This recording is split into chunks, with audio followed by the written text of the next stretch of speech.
Hey everyone, it's Shannon Meddy here, and I'm so excited to be with my friend Amelia Rizzuto. And Hi. we are so excited because I talked about last Saturday making bone broth this week, and I promised that I was going to show you how to make it. And we have met in the last week. We've become fast friends. We were friends on Facebook and kind of talking back and forth for a while. We got to meet each other, and I just feel like we've been attracted together because we are exactly on the same page. She's a health coach and amazing, really chef, gourmet. It's amazing what you do, and the flavors that she brings out in bone broth is awesome. And she not only will show you how to make it, she will actually make it, and she also sells it to the local community. So for all of you out there that are like, I would love to have fresh bone broth, but I'm not going to make it, she's the one to know. So I would love for you just to share kind of your journey into health and how this came about. So this actually started for me, when I was 15 years old, I was diagnosed with Crohn's disease.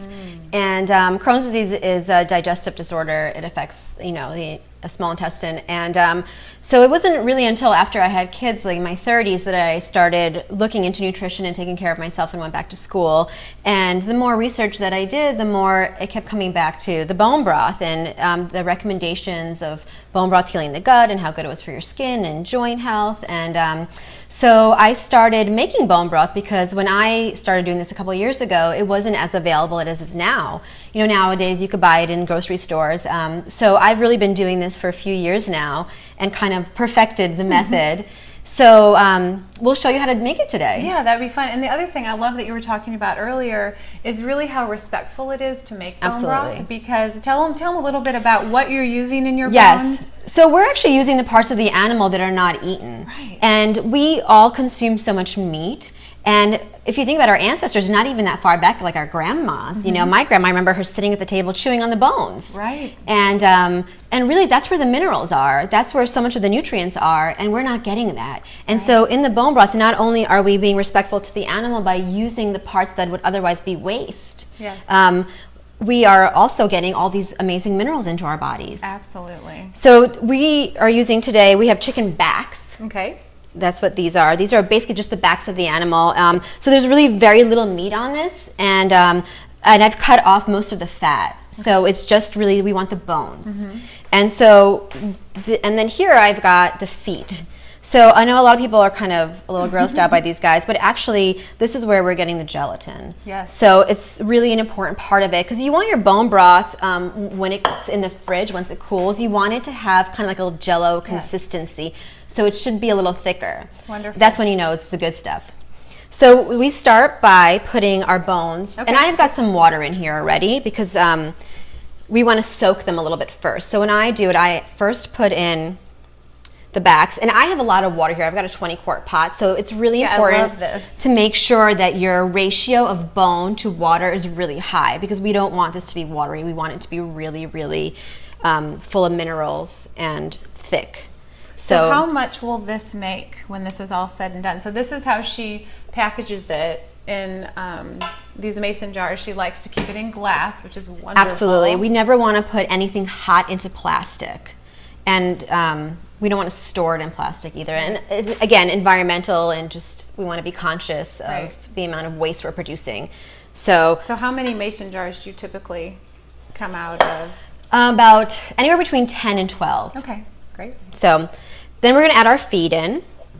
So you can see it's pretty full of bones. And then we'll throw the feet in.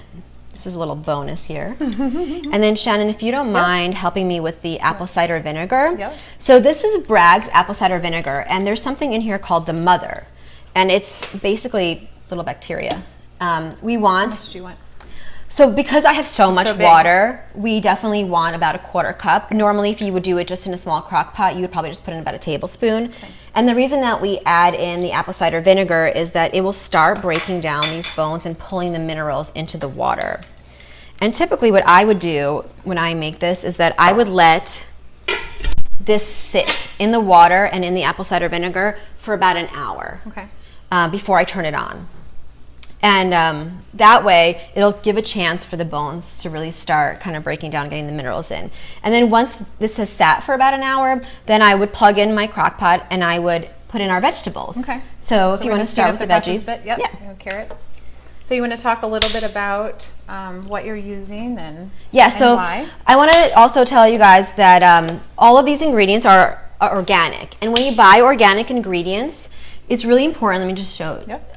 If you can see, I do not peel anything. And there's so many nutrients and minerals and vitamins. They're all in the skin. So just scrub it. I scrub it with a vegetable brush, and you don't need to peel anything. Just leave it, all the skin's on, even on the onions and the garlic.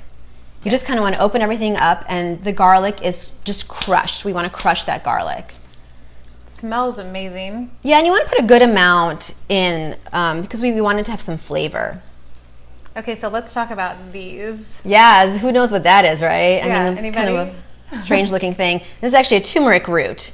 And you've probably seen turmeric just in a, like a container, shaker, but this is the actual whole root. And so turmeric has a property in it called curcumin. So it's a chemical compound that is actually really great for fighting inflammation.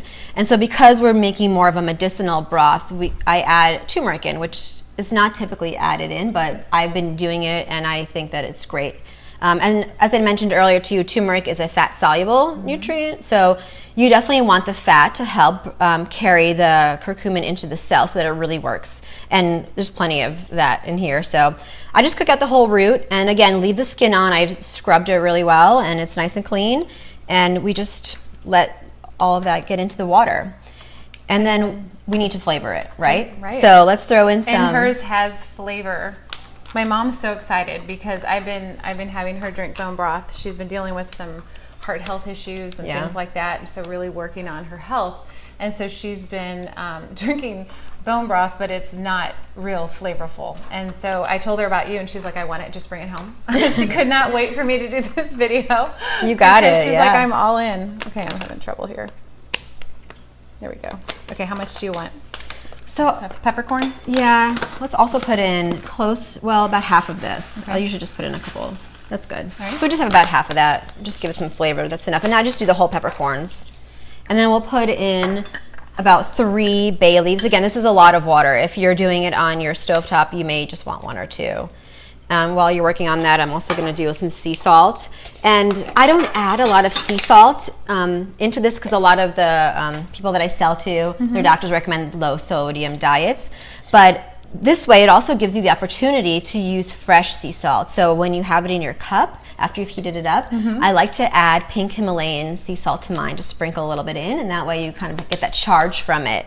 So I only put in about 2 tablespoons, which is really not that much for this amount of water.